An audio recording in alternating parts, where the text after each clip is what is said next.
Welcome to the most listened to golf in the world, the Fairways of Life show, on air, online, and around the world, with the most candid interviews,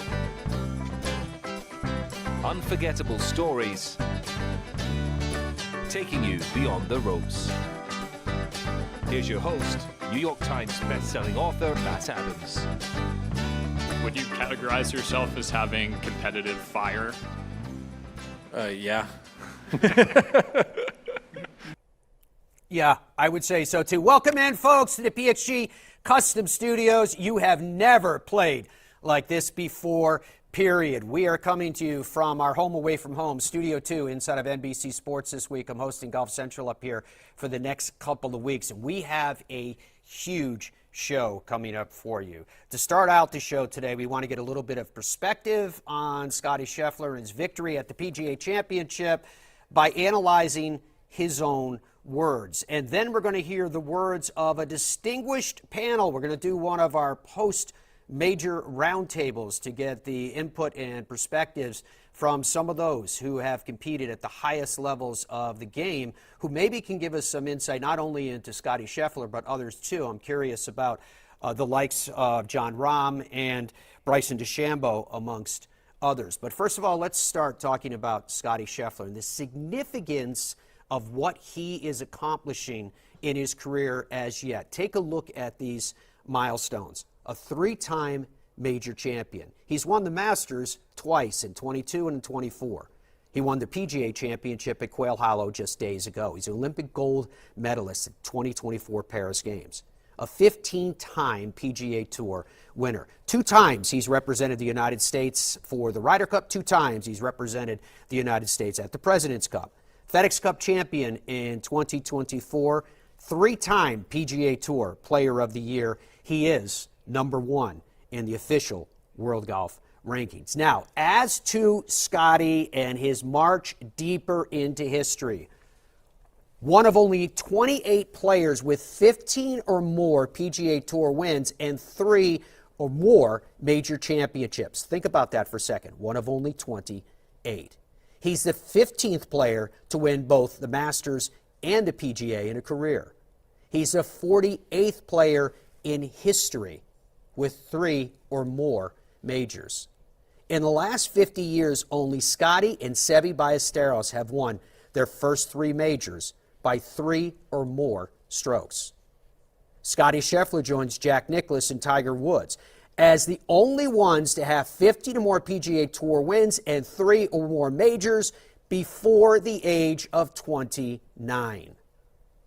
In just 22 professional major starts, Scottie has 3 wins, 8 top 10s, and 8 top 5s, I beg your pardon, and 14 top 10s. He becomes just the 65th player to collect 15 or more wins on the PGA Tour. It is absolutely remarkable.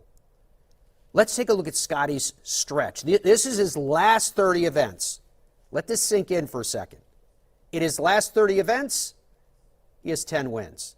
And that includes 2 majors, the gold medal, a Players, a Tour Championship, and a FedEx Cup. He also has 24 top 10s. In 2025 so far, he's played 10 events. 2 wins, one of them being a major, and 7 top 10s. And remember, coming into 2025, that was after he injured his hand on the broken wine glass at Christmas time.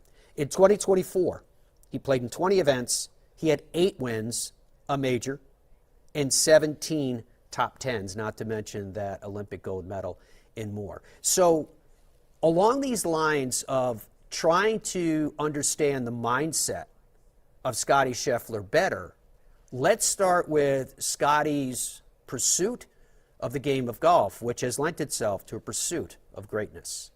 When I think about the game of golf, I mean, my favorite thing to do in golf is probably just when I can be by myself and I can just practice.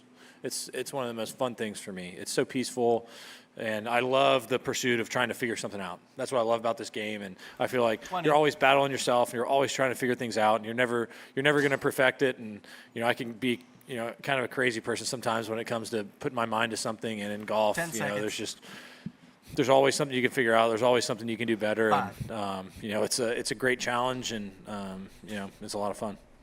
It was probably my favorite part of Scottie's press conference, where he brought us truly inside the ropes.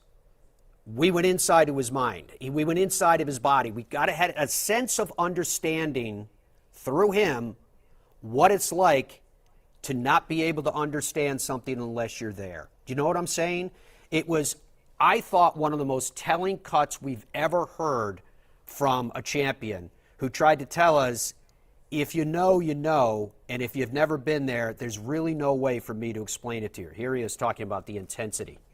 It's really hard to describe like what it's like. 30 seconds. We kind of describe it as being in the arena. I don't think you can really understand what it's like in the arena until you step in it, and it's all on the line. I've prepared my entire life to become somewhat decent at this game, and to have a chance to win a tournament that I've dreamed about as a kid is a pretty cool feeling. And when you step up out on the first tee, it's pretty dang cool. There's definitely stress. It's definitely challenging, but at the same time, it's a lot of fun. So last night on Golf Central, I had a chance to speak with Todd Lewis, who was working for us all week and reporting accordingly. And I kind of asked him the secret of the success of Scottie Scheffler. And he used the word where he said he's uncomplicated, meaning that he comes into an event, his life, his approach, his mindset, his emotions, he keeps them uncomplicated, which allows him to go about his work without all other strings attached. That weight is not upon his shoulders that surely some players have felt at one time or another. Thought it was fascinating. It kind of lends itself into, I think Scottie Scheffler is even more open than he has been in the past, where in the press conference he's laughing and he's exchanging with, I know he's happy it's in the wake of another major championship, but I just think he's opened up more and more. And I think part of what appeals about Scottie Scheffler is the human side, with what he went through just 1 year ago at the PGA Championship, to even after he got the Wanamaker Trophy, and the top of the Wanamaker Trophy fell off, just like it did for Colin Morikawa. Watch this. I love this piece. Oh, falls off. Derek Sprague grabs it, the CEO of the PGA of America, and when he puts it back on, watch this. The top is crooked. And with fairness to Scottie Scheffler, it's hard for me to believe. Andrew, let that video continue to roll. It's hard for me to believe that the top of that, see it? See how it's askew? I can't believe that when that fell off, that it could have done that kind of damage, which leads me to believe that trophy probably already has been dropped a few times. And that's why that lid is a little crooked. There's Ted Scott and Randy Smith, his coach. We'll talk about both of those in the show coming up. That Wanamaker Trophy, it reminds me, that's not actually the original Wanamaker Trophy. I don't know if you guys know this story. Walter Hagen won the PGA 5 times, but he won it 4 times in a row in the middle 20s.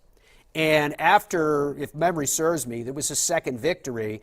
He was out enjoying the spoils of his celebration, and he put the Wanamaker Trophy in a taxi with instructions to send it back to his hotel, and he never saw it again. And when the officials were like, hey, Walter, where's the trophy? He's like, why would I bring it when I'm going to win it again? Well, that worked for him for 4 times, but eventually he didn't win. He had to admit to him, I don't know where it is.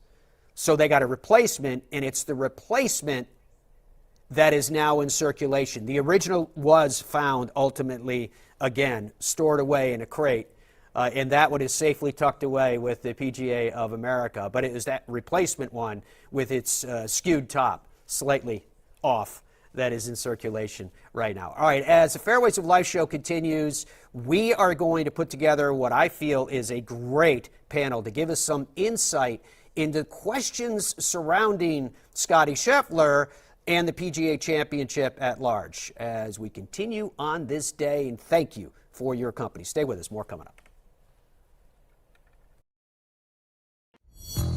Head down, water down the left, bunker down the right, take the club straight back. Wandering minds.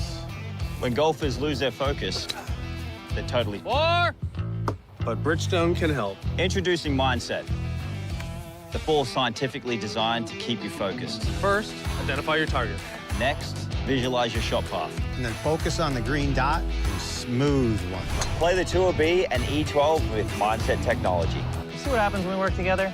Stuff like that. FlightScope Mevo Plus is the ultimate indoor and outdoor golf launch monitor and simulator. It gives you the club and ball data you need with the accuracy you demand.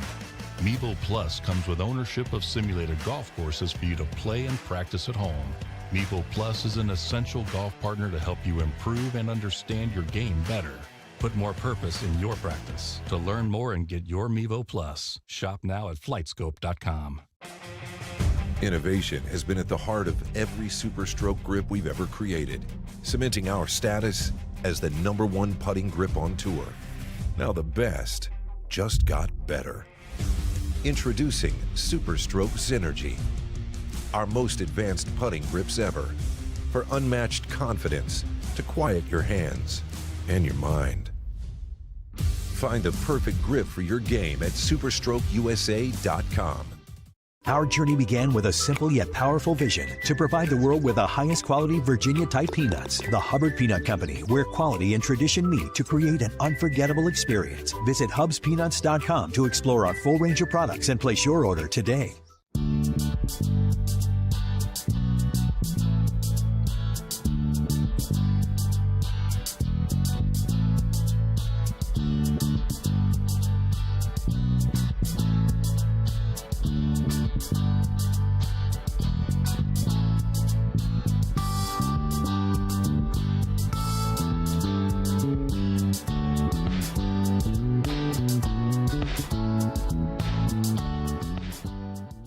Stride by Zero Friction, the first of its kind personal caddy. Walk in comfort and style with Stride's remote and follow me technology. The Stride handles almost any terrain, and its 54-hole range will last all day. The lightweight design and removable front wheels makes it simple to handle. Plus, it easily fits golf carts. Pick up your Stride today at a local PGA Tour Superstore near you or at zerofriction.com/Stride. Stride, your personal caddy.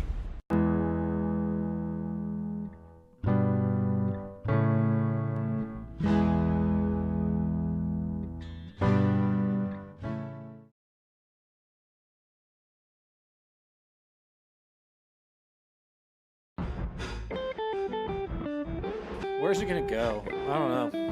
I have a room in our house called the golf room, and that's where all my crap goes. Literally.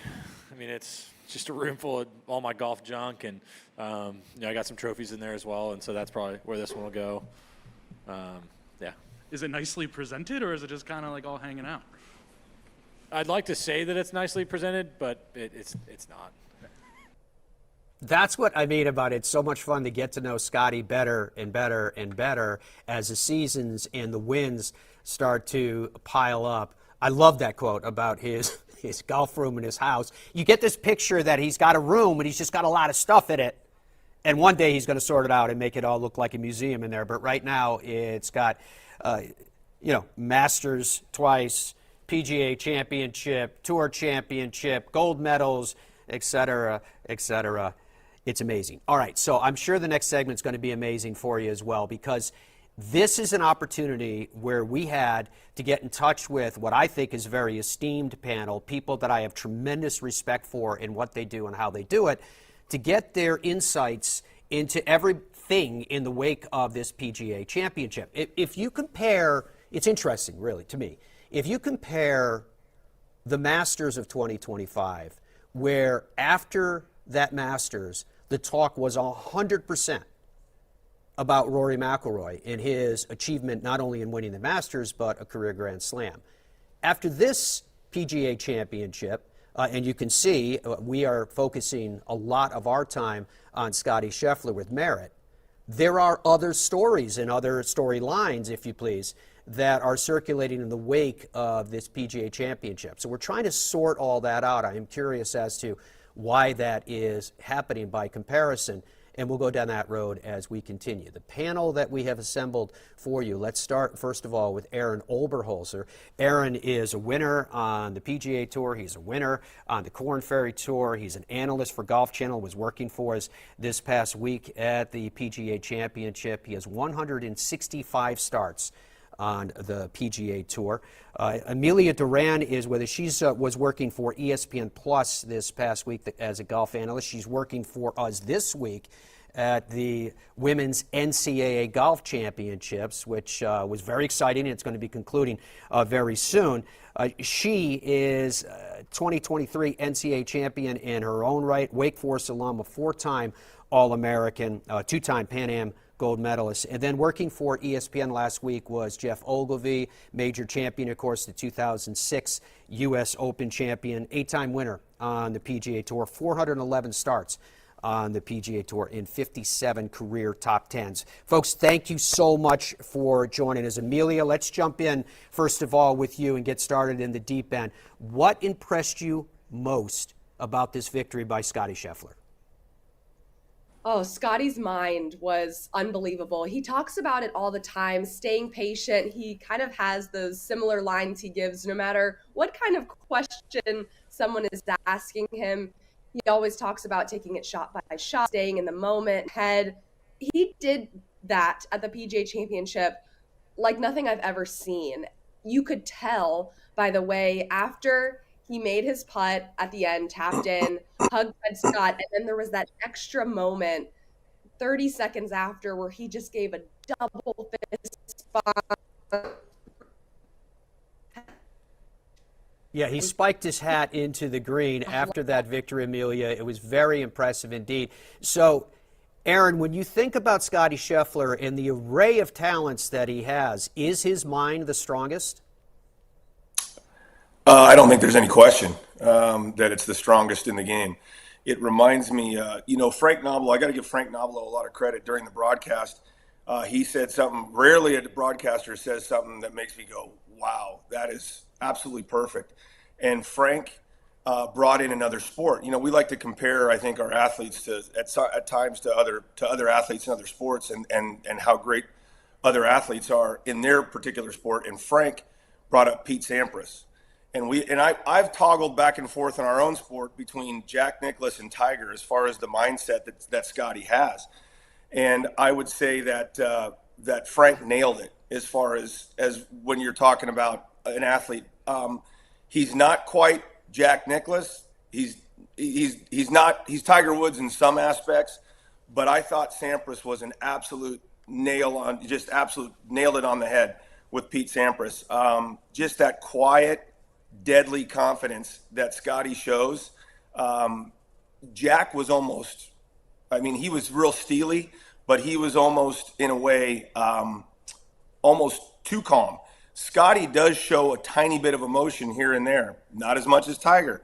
And I thought the Sampras comparison was absolutely perfect.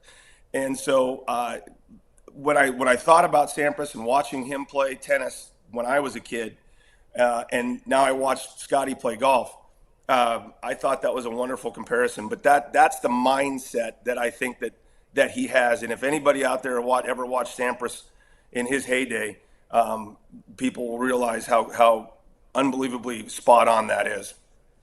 So, Geoff, to this point, when Scottie was in the middle part of his round, before he hit that brilliant tee shot at 10, which he followed up with another brilliant tee shot at 11, but prior to that, kind of a rocky first 9. By my count, there was 6 to 8 shots that he missed, and in some ways, fortune smiled on him that he was able to get a club behind the ball after those particular shots. What was it like for you watching that, knowing what he was talking about earlier in the soundbite that we played for everyone about being in, as he called it, the arena?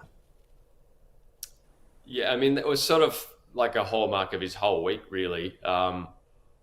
We did so much talk before the tournament about Rory and maybe Bryson, and you had to be long to win this tournament. And is Scottie there? He just shot 31 under at Dallas playing unbelievable golf, and he struggled all week, really, which is the most impressive win, really, probably by Scottie. Probably why we're talking about him so much. He didn't have normal Scottie golf, but he found a way to get it around. And it was a very big contrast playing with Rory and Xander. All three of them were struggling the first Thursday, Friday, but Scottie somehow found his way to get it to 5 under par after 2 rounds and stay in the tournament, whereas the other two didn't. And then Sunday, the first 9 holes was very similar to Thursday, Friday. He was struggling to hit the ball straight, really. He made a great birdie on 2 from the left trees, but it was a struggle for him. But the genius, I think, to Scottie, what I think a lot of people miss is how simple he can keep it. I mean, we talk about it, but it's almost impossible to play golf out on tour, as Arron will tell you, that when you start losing your golf swing a little bit and the ball's going a little bit sideways, to not sort of dig into some sort of mechanics and try to work it out. He just seems to just have the patience to wait it out, keep it simple, just keep doing the same thing, knowing that it's all going to work out at some point. It's incredible. To that point of simplicity, Geoff, I want you guys to hear this quote about, and this came from the press conference afterwards, Scottie, where he was talking about Coach Randy Smith. Let's start with this. Hey, Scottie, over here on your right. Congratulations. And I just wanted to talk a little bit about your relationship with Randy. And then I'm curious, too, what maybe the best coaching tip he's ever given you is.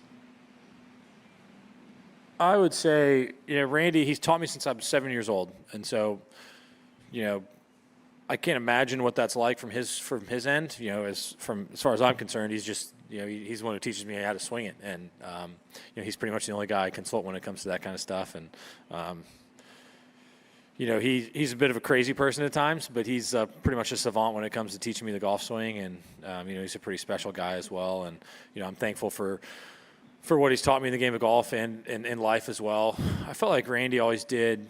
I mean, it's hard to really boil it down to one thing, but I felt like throughout the entire time he taught me, he always did a really good job of helping us all stay patient. I think especially when you're as competitive, I think, as I am, when you're younger and things aren't going the way they're supposed to, Randy always did a really good job of reminding me that it was a long journey to become good at golf. You're going to have ups and downs, and I kind of fought my body for a while there in college, fought some growth spurts in high school, and I wasn't always the best player. I always felt like I could be the best player, but I was a good junior player, a good amateur player, and I did a good job kind of rising up the ranks in professional golf. And Randy was always right there by my side, helped me stay patient and teaching me little things along the way. So, Arron, when you hear that quote from Scottie, you just heard Geoff talking about simplicity in his approach in his golf swing so that he can find it during these times of extremely high pressure. How imperative is it for the best of the best to not leave necessarily their fingerprint upon a golfer's swing, although I think that's natural anyways, but that's not their number one agenda. Their number one agenda is for a player to own their own swing just for these situations. How important is it what Randy did? I think that's everything. I think the best instructors or teachers or coaches, well, let's get one thing straight. I believe there's a difference between an instructor and a coach. Mm-hmm. I think that we have lots of good instructors on the PGA Tour who are very technically proficient in teaching the right angles, if you will, about the golf swing and where you need this club to be at this point and all the, P1, if you're into that sort of thing. We have a lot of those guys, and there are a lot of guys that fit that mold as players, point A to point B type, understanding the swing in that regard, I should say. Kind of mechanics, if you will. And then you have the ultimate field players, and some field players can look very mechanical, but they're not. Scottie is the ultimate field player. You would never teach that move. You wouldn't. That's something that he developed on his own. And to Randy's credit, he said, this is who he is. This is how his body moves. This is his swing DNA. And I'm not going to mess with his swing DNA because, quite honestly, it's really your body's DNA. How your body wants to move is how your body wants to move. And that's Scottie's interpretation of what a great golf swing is. It's Randy's job, and he's done a marvelous job at it, in basically honing that, refining it over the years, and making sure that Scottie stays on the right track and understands that what he's got is good enough. And obviously it's more than good enough because, to Geoff's point, he did not have his A stuff and he won by 5 shots. So you're not going to mess with greatness. and almost a savant level of greatness that Scottie has with his golf swing. He's got the greatest face control in the game. That used to belong to Colin Morikawa, I would say, and Colin's still got great face control. But Scottie's club face is so square for so long through the golf shot that he almost doesn't have an opportunity to hit it crooked in a lot of spots. And again, that's kudos to Randy for not messing with the secret sauce in his golf swing, but just refining it, understand how it works, why it works, and just leaving it alone and working on the little things that are going to get him back to where he needs to be with that swing. What's amazing to me is that the game of golf constantly provides bridges from the past into the future. And to your point, Arron, where you're talking about what I call face awareness, some of the greatest at face awareness to me all time, for example, was like Lee Trevino, Nick Price comes to mind. But when you think about the fact that Lee Trevino has been around Scottie Scheffler since he was a little boy, can you imagine that? Isn't that interesting how we have one more tether like that? Emilia, before we take a break here, I want to ask you about that too. The importance of having a coach that through letting you own your golf swing instills in you a confidence that then obviously you have the ability to carry that game as far as you choose. Oh, it's so critical. And you think about players themselves that love to tinker. I remember when Jason Day got to #1 in the world in 2015, he wanted to do things to try and get even better. Lydia Ko on the women's side, she's become #1 in the world, changing her swing, coaches, clubs. Max Homa, he's been going through a lot of changes, changing everything pretty much all in one moment. Scottie Scheffler has done such an unbelievable job at getting to the #1 player in the world and not tinkering, not changing things. It's so easy because these players are so smart. They're so just knowledgeable in the golf swing. They want to get better, continue to separate themselves. In addition to coaching, coaches are trying new things. They're trying to get their players better, one step better. Maybe they have a thought they want to experiment on a player, and Coach Randy Smith doesn't do that. It's so interesting when you think about coaches and caddies and how they have to act so much as almost a sports psychologist. I feel anyone who's going into that industry now, they better be getting a psych degree. And that's what Scottie said. Randy really helps him stay patient out there. It's something that Scottie says all the time, but it's so hard to actually do in a tournament setting. That's why all these sayings are cliches, because when a player finally figures it out, it's still just the basics, staying patient shot by shot, but it's so freaking hard to manage. So when you have a team by your side that's able to help you with that, how you talk to yourself on the golf course, it's so critical. Geoff, do you think that perhaps there's too much pressure to tinker with one's golf swing instead of hopefully having a coach or people around you that can instill the confidence that what you have is enough, go work on that? I don't know about pressure, but the culture of the game is incredibly, the technical side of the game is incredibly magnetic. When you just turn on your computer in the morning and you've seen YouTube swing videos. It's flooded the internet. The range on tour is gadgets and coaches and TrackMan, and it's been there. Since golf began, I think people have been digging and sort of trying to work a better way out to do this game. But I think Scottie, I've watched a lot of golfers play for a long time. Scottie, to me, I don't know what's in his head. Obviously, I would have played better if I did, but he seems more intent on the target and less intent on his swing than anyone I've ever seen play at the highest level. I think fascinating. Partly why I think his body, he'll let his body do whatever it has to do to let the ball go to the target. And I think the lesson I think these young kids out there can learn, and all of us golfers can learn, is when you watch Scottie play, he's so intent. All he cares about, he remembers the mission. The job at golf is to have the lowest score. He seems only focused on the lowest score. I want to hit the ball where I'm looking at. I'm going to hit. I don't care how I do that. I want to hit the ball from here to here, then there to there, and I want to have the lowest score. And he happens to be the best ball strike on tour with somebody who doesn't tinker and play and mess around with technique. Everything he works on is to hit the ball where he's looking. And I think it's very easy when you play golf to hit a couple offline and say, why did that happen? or I didn't rotate my forearms, or I need to get the ground forces working a little bit better. But Scottie doesn't seem to think that way. He's like, I just want to hit the next one straighter than I hit the last one. And I think the byproduct of that is such a square club face, such an understanding of where the ball is going, because he's not trying to manipulate the club face. He's letting it point towards the target at all times because his mind is only thinking about the target. At least that's my read from the outside. And I think that's why he can ride out these bad patches on the golf course, because he doesn't dig into technique. He just continues to keep trying to hit it at the target. Gets to a point in the golf tournament where it's really important. His competitive nature takes over. Like the last 5 holes on Saturday were just outrageous level of golf that he played. Same thing on Sunday.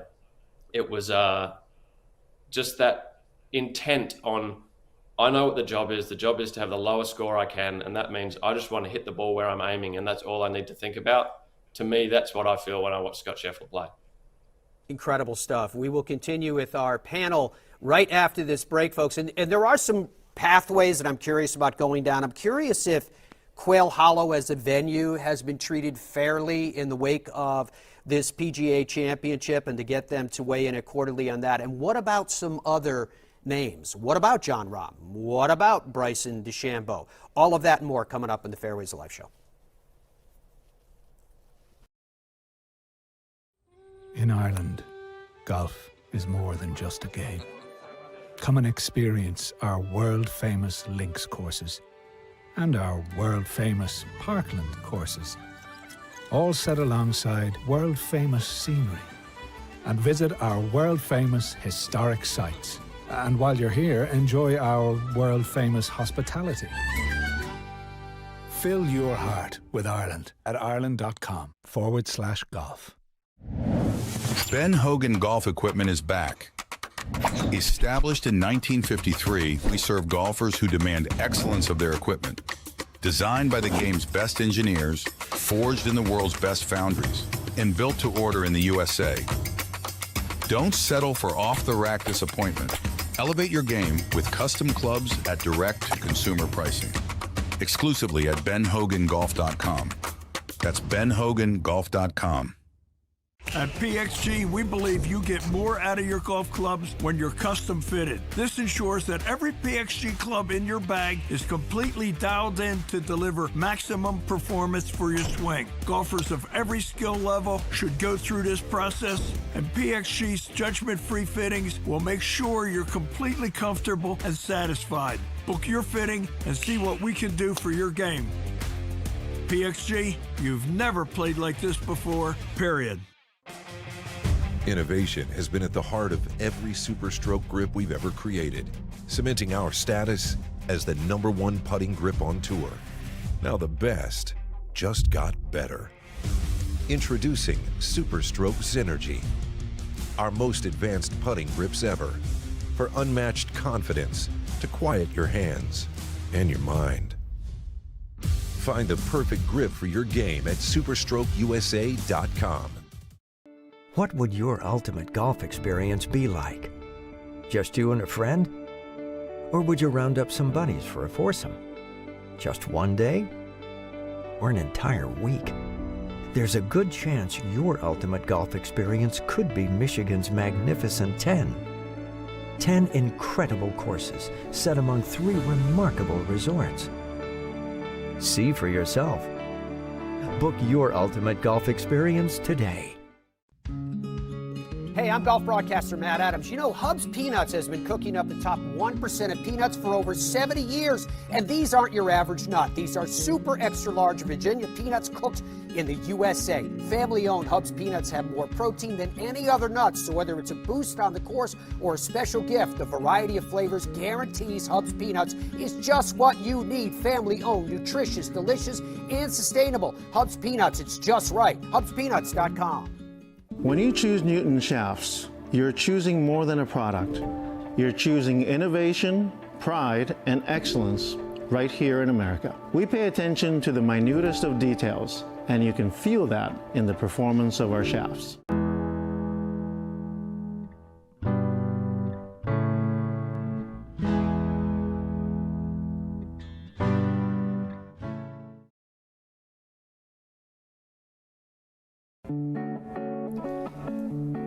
Welcome back to the PXG Custom Studios. You've never played like this before, period. Our panel is Arron Oberholser, Emilia Doran, and Geoff Ogilvy. So, Geoff, do you want to do more TV? Are you thinking about going in that direction?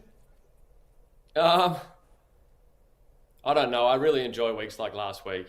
ESPN do an amazing job, and they have it from 6 a.m. to 8 p.m. I mean, they do a lot of broadcasting last week. And the SportsCenter stuff. I enjoy talking about golf, but if you gave me a choice to play golf or talk about it, I'd still rather play golf. But we'll see. I mean, I enjoy it when I get to do it.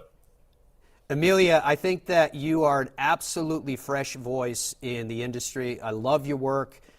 You're doing a brilliant job, so continue to believe and continue to forge forward because we really appreciate it. And we appreciate your time, as you guys just realized in the commercial break, that all of you are getting up bright and early on the West Coast for us this morning. Yeah, no, I'm here in La Costa for the Women's NCAA Championships. I'm staying for the men, and thank you so much. It's been a really fun journey. I decided after playing golf at Wake Forest that I didn't want to play professionally, as Arron and Geoff know, and have just continuing to be playing. It's such a grind out there, and I've been fortunate now to get to cover a lot of players that I grew up playing with that are fresh on the PGA Tour, LPGA Tour, cover some on the Korn Ferry as well. It's been so enjoyable just to get to watch from an outside perspective on how these players handle the pressure, how they handle the journey of professional golf, the time it takes. It's really made more emotionally mature as a player myself. I still play in some amateur events, but also it's just really exciting and fun to see these players come down a stretch and see their highs and the lows as a player. Well, your poise and your ability to describe what you're looking at, whether it's a medium of radio or a medium of television, is something that makes it better for all of us consuming the product. And Arron, you already know, you're my friend, you're a rock with all this. I love hearing your insights, love that you were continuing part of it. I was smiling as Geoff was saying to us, you know, I've never known a player that's traded a 5-iron for one of these, but you're doing a yeoman's job at it, working very, very hard. I thought I would pick up with you with this first question. Quail Hollow. They have hosted big events before. PGA Tour with regularity, Truist Championship as it's called now for years. Major championships in the PGA previously, President's Cup, etc. Is Quail Hollow in the wake of this PGA Championship being treated fairly in the retrospect and review of the course? Well, I think, you know, as Geoff knows, being an architect himself, golf courses are like art, you know. I think that everybody's going to have a different take on it. When you look at a painting on the wall, I might see something that someone else doesn't, so on and so forth. As far as Quail Hollow is concerned, I think it's a fantastic golf course, honestly. Can you always be tweaks here and there to make it better, or if someone has a different idea to do this to this hole or that to that hole? Sure. I mean, we could sit here and pick apart any golf course in the world, quite honestly, because once again, it's art. So I think that to a certain extent, people who might not understand golf course architecture or might not understand shot values or understand what major championship golf looks like, I can understand that everybody wants a little something different. I remember some guys online this week complaining that they wanted to see the bank on 15 shaved, the bank on 14 shaved left, bring in that water into play. And I mean, I understand their points, but I think one year actually when I played the Truist, we did have the bank shaved on 14, and maybe Geoff remembers that because we were playing at the same time. Good luck if you bail right. There's a reason why they have that right bail area. If you shave that bank on 14, you might not ever make it to 15T.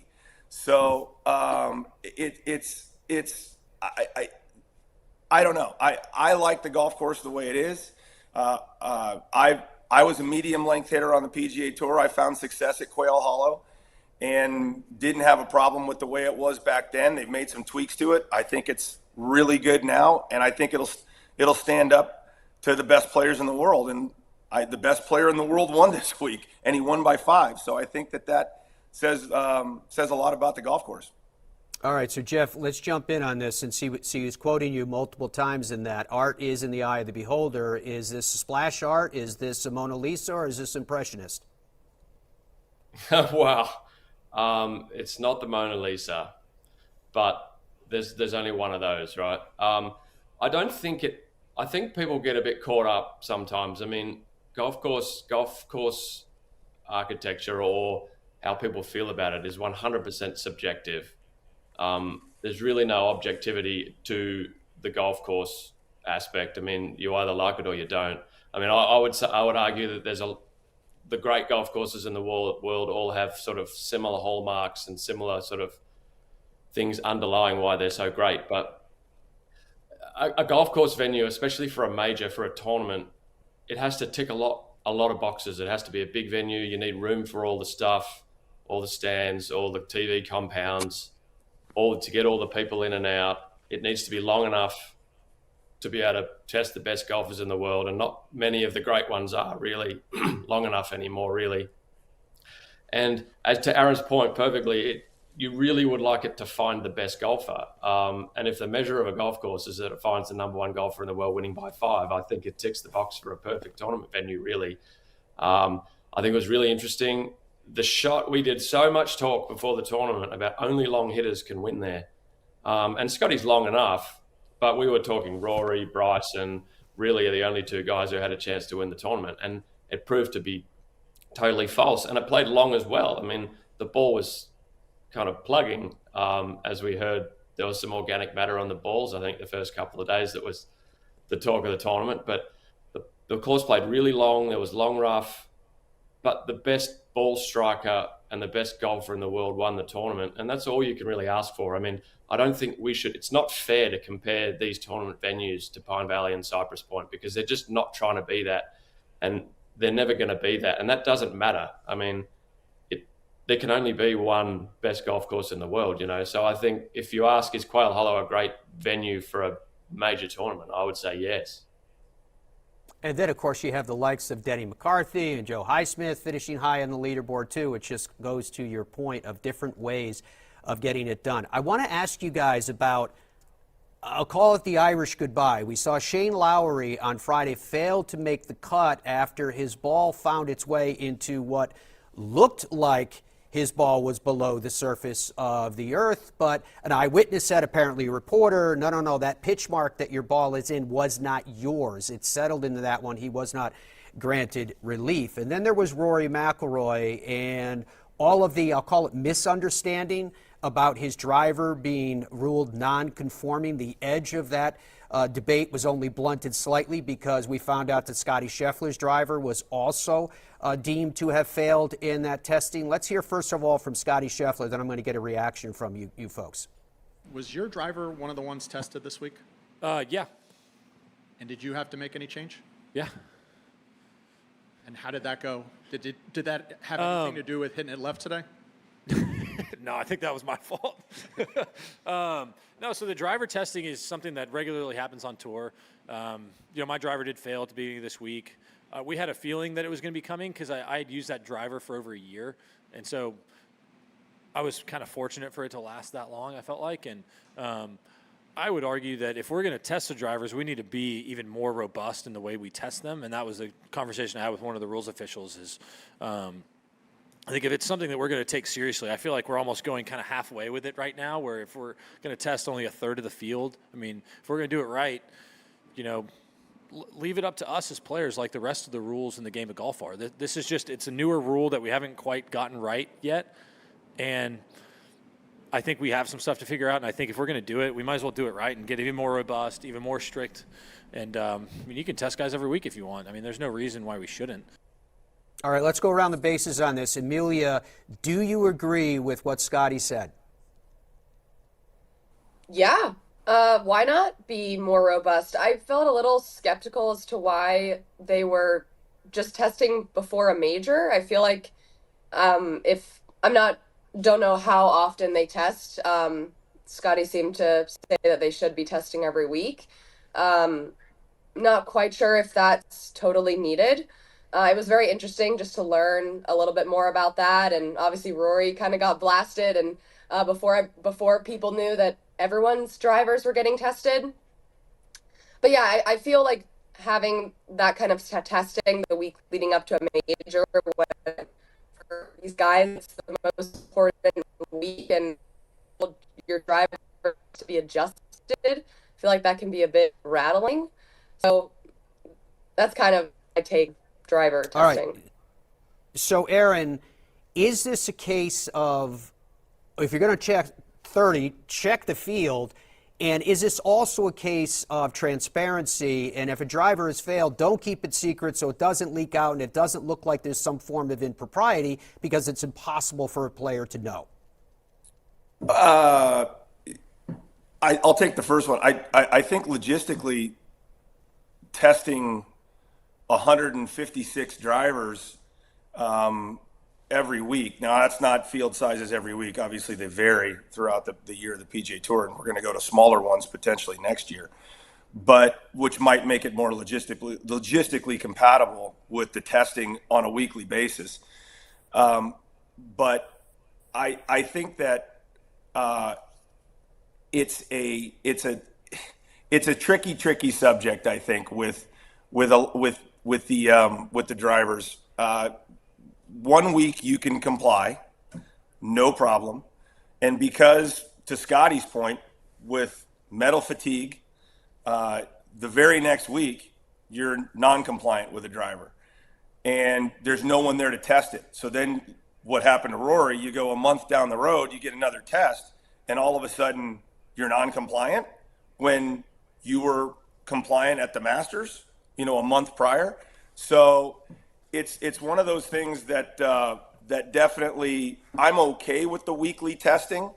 Obviously, these guys don't have to. They've got extra heads everywhere at their manufacturers, so they can get one wherever they want, and it's going to look might look a little different, feel a little different. And I know when you fall in love with a driver head, even the newer driver heads, one to the next with these guys, because their feels are so ingrained. They might not like a certain head, which is why we have backup heads. It's a backup for a reason. And I remember that from my days playing with the older drivers. I like it, but I don't love it. This one I love. So it's a hard thing to get away from when you find a head that you like the look of, you like the feel of, you like the way it comes off the face when it is compliant. And then the player's not going to be able to tell when it goes non-compliant. So this whole thing, especially in regards to the Rory situation, it's a non-issue for me. Geoff, is there an answer to all this? I don't know. You have a rule, so I guess you have to test them. I mean, these drivers, the way they make them, it seems like they all comply when they come out of the factory, and then if you hit a lot of shots for them, especially as hard as these guys are hitting them, eventually they thin out. I don't think I've ever had any of them thin out too much, but and they sort of go across the line that they've drawn in the sand. I mean, I don't know. I think you have to do it, because otherwise, there might be ways of using a driver for a long time and have it go further and further. But in practical terms, when it crosses the line, it's not going any different. Scottie wouldn't have noticed that it was going any further, and he probably didn't even notice that the one he used this week was any different. If you have a rule, I guess you have to police it. It's just whether logistically they can make it work. Yeah, and do 150 drivers a week. It sounds like a lot, but I don't know how long it takes to test, and to go to everyone's bag and grab their driver and test it every single week. It sounds quite cumbersome. So I don't know what the actual answer is. And on the transparency thing, I mean, maybe just a bit of education. And this issue probably this week is probably helping the golf public understand that this is not anything that the golfers are trying to do. This is just something that naturally happens to a driver. I think a bit of transparency, maybe to just some education. It's like, look, this isn't trying to bend the rules. This is just using the driver that your manufacturer gives you, and you use it for a long time, and this happens.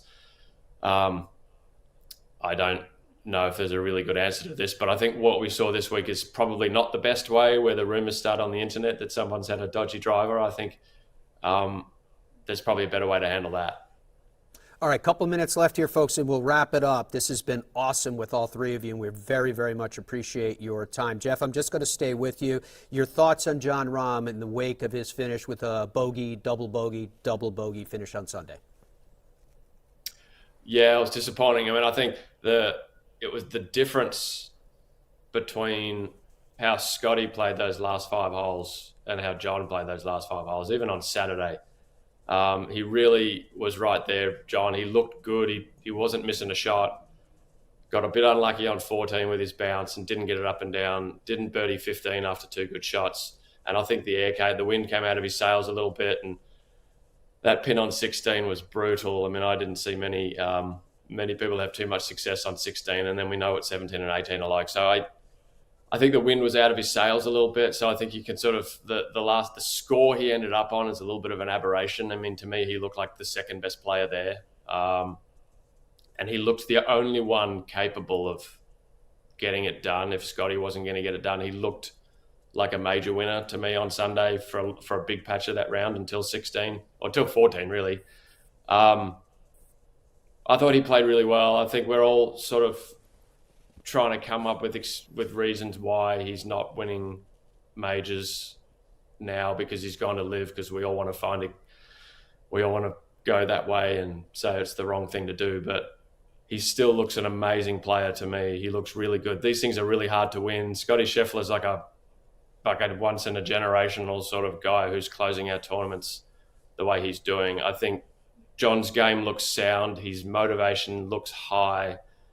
And I wouldn't read too much into the score over those last 3 holes, because, as I said, I think disappointing not birdieing 14 and 15. And then those last 3 holes, as we talked about all week last week, it's the hardest place in the world to get in the house. And he, as I said, I think the wind was out of his sails a little bit. And once they are on the green mile, I think you've got to have issues.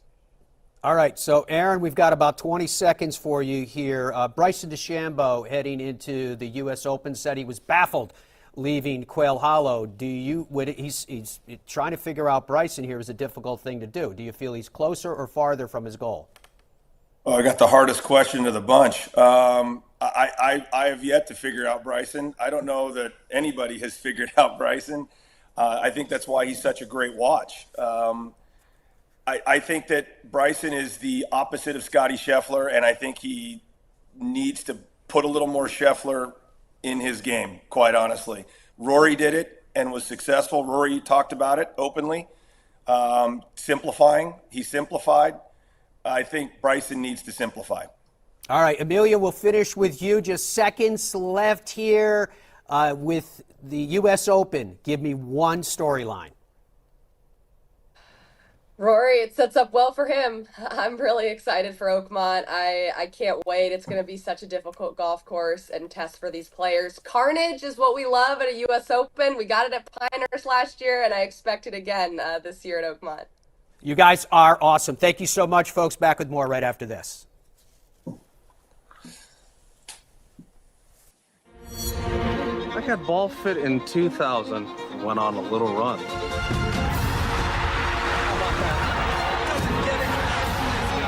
Then Bridgestone fit me again, and I went on another run.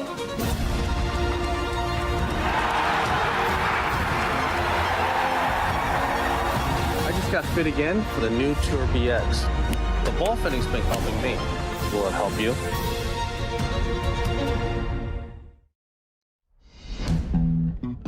What does it take to be an original? Cam knows something about that. So does Chi-Chi, Charlie, and you get it. In 1955, we stepped onto the scene. Now a new generation of pros are wearing the most iconic styles in the game. The fit, the feel, the look. It's all an expression of you. Original Penguin. Here for the good times. Innovation has been at the heart of every SuperStroke grip we've ever created, cementing our status as the #1 putting grip on tour. Now the best just got better. Introducing SuperStroke Synergy, our most advanced putting grips ever, for unmatched confidence to quiet your hands and your mind. Find the perfect grip for your game at superstrokeusa.com. At PXG, we believe you get more out of your golf clubs when you're custom fitted. This ensures that every PXG club in your bag is completely dialed in to deliver maximum performance for your swing. Golfers of every skill level should go through this process, and PXG's judgment-free fittings will make sure you're completely comfortable and satisfied. Book your fitting and see what we can do for your game. PXG, you've never played like this before, period. FlightScope Mevo Plus is the ultimate indoor and outdoor golf launch monitor and simulator. It gives you the club and ball data you need with the accuracy you demand. Mevo Plus comes with ownership of simulated golf courses for you to play and practice at home. Mevo Plus is an essential golf partner to help you improve and understand your game better. Put more purpose in your practice. To learn more and get your Mevo Plus, shop now at flightscope.com. When you choose Newton shafts, you're choosing more than a product. You're choosing innovation, pride, and excellence right here in America. We pay attention to the minutest of details, and you can feel that in the performance of our shafts.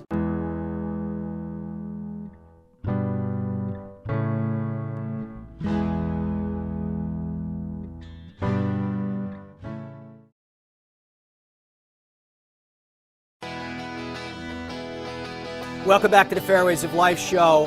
I can tell you there was so much more that I wanted to get to with our panel. It's amazing to get the chance to pick the brains of people of that stature that have been there, done that in their various and individual arenas. Even that point of storylines going into the U.S. Open at Oakmont. You know, will Bryson come back with the new technology? Will he get his revenge? Will Jon Rahm settle? Will Scottie continue his historic march? Will Rory come roaring back? Because each time we have a major champion win, when it's convincing like that, you go, well, they're never going to lose again. But thanks for your company, folks. Bye for now.